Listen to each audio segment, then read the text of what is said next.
For a look at some ways to help you and your kids turn to the panic into calmness, we're joined live by psychotherapist Roxanne Francis here on CB24 Breakfast. Roxanne, it's great to have you here this morning. We really appreciate your time because this really, truly is a difficult time for parents and their children in particular. A lot of kids maybe just rolled up their sleeves in the last couple of weeks to get their first dose of a COVID-19 vaccine, but they're kind of worried about Christmas. Maybe they may or may not be seeing their family, their extended family. How, as a parent, can you help your children kind of work through the challenges right now? Of course, there's so many parents who are concerned about their children. I think the best way is to really have a conversation with them and let them know that this is the best way to keep them safe, right? No one really wants to go to the hospital. No one really wants to go to the emergency room. And really keeping yourselves to yourselves really is the best way to keep yourself physically safe.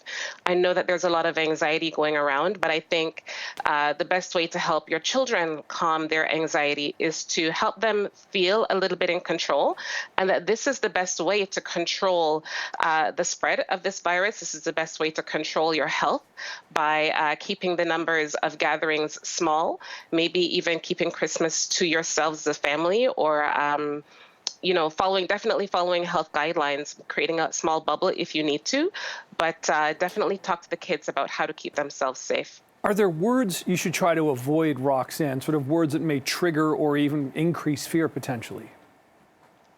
I think words like out of control, words like, you don't want to talk about being panicked, you don't want to talk about being stressed, and you don't want to talk to your children about you yourself being worried. I think children feed off of our own anxieties. A lot of times children will pick up anxiety from their parents.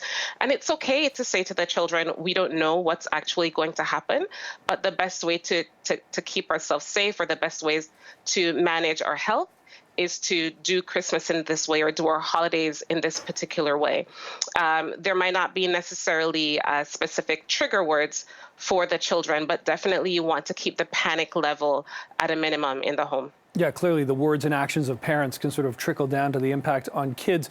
What should you look for potentially, Roxanne, in your children if you think, they're aware something's going on, but maybe they can't quite examine it themselves or understand it themselves? How do you approach that side of thing when you think your child may be having a little bit of additional anxiety or concern about COVID, Christmas, etc.? Mm-hmm. Children, especially smaller children, don't necessarily have the words to say, we are scared, we're worried. Oftentimes it comes out in behavior, right? Sometimes children are more irritable. They may have sleep disturbances or changes in their eating patterns. Sit down and then talk to them. Maybe offer them some words that might be able to describe their feelings, because they may not know necessarily how they're feeling. Ask them, is a pandemic bothering them?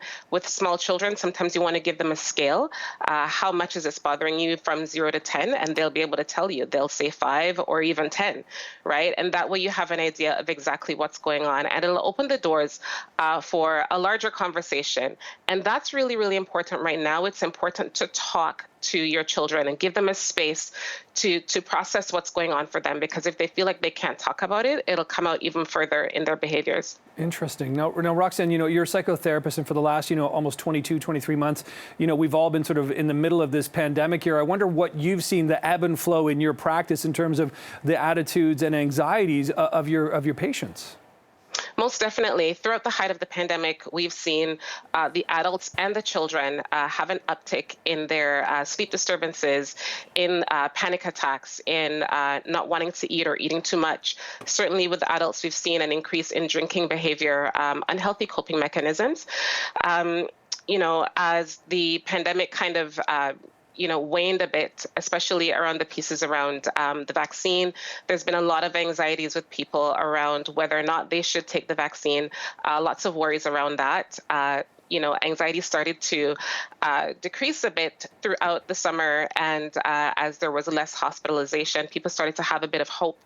What I'm seeing now is that the hopes are being dashed with the surgence of Omicron, people are unsure about what's going to happen. People are now worried about lockdown. People are worried about what's going to happen in January with their children.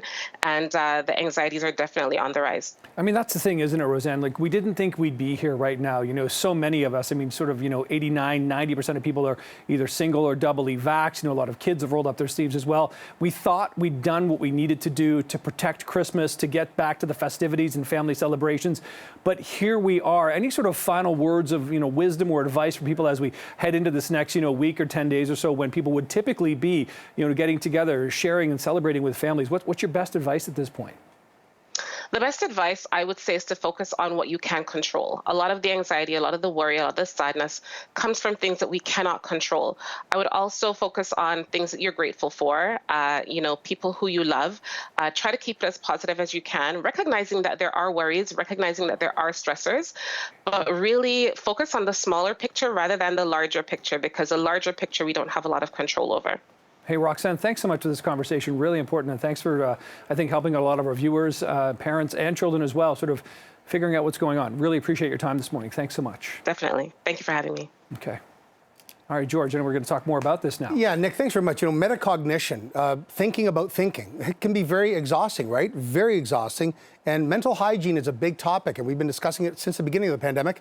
Constantly taking mental checks can be tough, especially during the holidays. So we want to hear from you. We want to fold this in to our viewers today, bring everybody on board. How are you feeling and coping as we head into the holidays? And what sort of things do you do to try and lessen the family stress levels, especially as a second holiday season gets disrupted by this pandemic?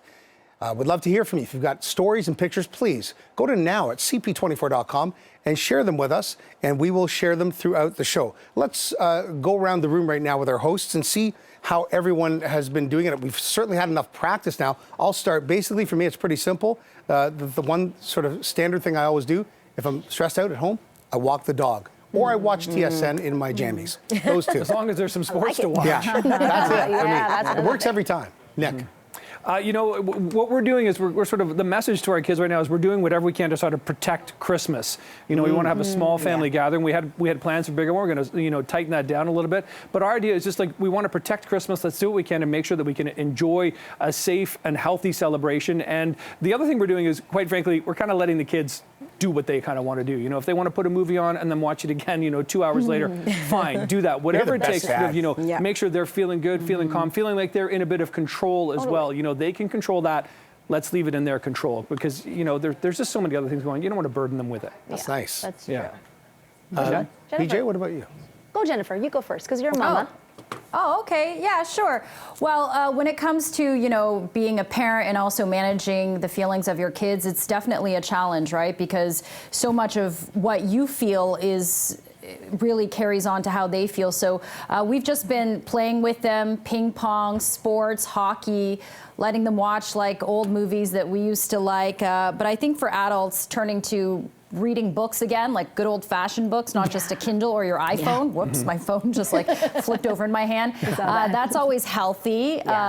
Or just taking up a new hobby. Like I started playing guitar as well and doing some dance classes. So, I think the key word is things that you can control. That was very important in Nick's conversation, right? 100%. And you know what? I got to say, I'm an only child. And so being in this kind of isolated phase is nothing really new to me. So I've been able to mentally cope since the beginning of time, many years ago. But honestly, doing this, I won't say my age. You guys can guess. You guys can Google. But honestly, just staying happy, staying positive. And I will say I'm very, very grateful that I can come to a place like CP24. It's really distracted me during this time. 2 years, Adjo. I can't believe it's been 2 years. But I know. So grateful to come to a place like this, surrounded with you guys, good vibes, good energy. And that smile right there, Adjo. What about you? It's been like a weird time, I think, for all of us. And we're just trying to navigate and figure out the best way to cope. And I have a gratitude journal. So every night before I go to bed, to get all of the toxicity out and not go to sleep toxic, I write all the good things that happened in the day. And even if it's minor, just like, I got to work on time. That's a good thing, right? Especially when it's 5 a.m. But the polar opposite for me is I listen to a lot of true crime podcasts, and I don't know, it's weird, but it's calming. Yes. A good one is Someone's Out There. It's the Kristen Smart documentary. It's really, really good. Love that, Adjoa. So good. So good. I love it. Adjoa, I just got to share Canadian true crime. Not an endorsement, but just a shout out. You learn about the country and you learn about the history of what's happened. And you almost feel grateful, like I wasn't murdered, you know?